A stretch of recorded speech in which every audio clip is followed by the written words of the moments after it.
విద్యుత్ అవసరాలను తీర్చేందుకు అందివచ్చిన అవకాశాలను సద్వినియోగం చేసుకుంటోంది ఆర్టీసీ. కరెంటు బిల్లుల భారాన్ని తగ్గించుకోవడంతో పాటు పర్యావరణ పరిరక్షణకు ప్రాధాన్యతనిస్తోంది. పగలంతా సోలార్ విద్యుత్ పనులు చెక్కబెట్టుకుంటూ విద్యుత్ ఆదా చేస్తోంది.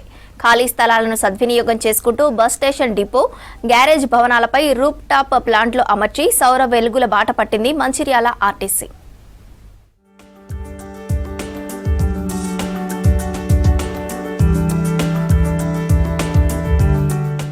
మంచిర్యాల జిల్లా డిపోలో కరెంటు ఛార్జీలు తగ్గించుకునేందుకు సోలార్ బాట పట్టింది ఆర్టీసీ. ఈ డిపోలో మొత్తం 151 బస్సులు ఉన్నాయి. బస్ స్టేషన్ డిపోలో వివిధ అవసరాలకు విద్యుత్ వాడకం తప్పనిసరి. ఇందుకోసం సోలార్ సిస్టమ్ను అందుబాటులోకి తెచ్చారు అధికారులు. ఫ్యాన్లు, త్రాగునీరు కోసం బోరు వాడకం, ఆఫీసుల్లో కంప్యూటర్లు, ఇలా అన్నింటికీ సోలార్ విద్యుత్తును వినియోగిస్తున్నారు అధికారులు. సోలార్ పవర్ జనరేషన్ కోసము మేము ఎప్పటి నుంచో ప్రయత్నం చేస్తూ ఉన్నాము. ఎందుకంటే కరెంటు ఉత్పత్తి అనేది మన డిపోలలో, బస్ స్టేషన్ల మరి పైన ఉన్నటువంటి ఆ బిల్డింగ్ల పైన సోలార్ ప్లేట్లు అమర్చి ఆ సోలార్ ప్లేట్ల ద్వారా మరి కరెంటును ఉత్పత్తి చేసి ఆ ఉత్పత్తి అయినటువంటి కరెంటును మరి మేము కూడా మా యొక్క అవసరాల వరకు మేము వాడుకొని మరి మిగతా ఆ ఎక్కువ అయిన సర్ప్లస్ అయినటువంటి పవర్ని మేము మళ్ళీ ఎన్టీపీసీ కానీ తర్వాత ఎలక్ట్రిసిటీ వాళ్ళకి మేము అమ్మడం జరుగుతూ ఉంది.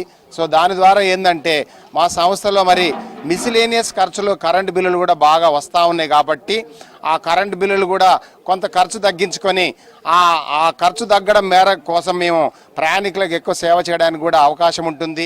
2020 జనవరిలో బస్ స్టేషన్ రూఫ్ పై 14.5 కిలోవాట్స్, గ్యారేజీ పైన 10 కిలోవాట్ సామర్థ్యంతో సోలార్ ప్లేట్లు అమర్చారు అధికారులు.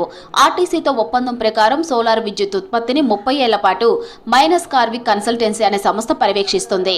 ఇక పగలంతా సోలార్ విద్యుత్ వినియోగిస్తూ ఉండగా రాత్రి ఎన్పీడీసీఎల్ కరెంటు వాడుతున్నారు. సోలార్ పవర్ తో సగానికి పైగా విద్యుత్ బిల్లుల భారం తగ్గిందన్నారు ఆర్టీసీ అధికారులు.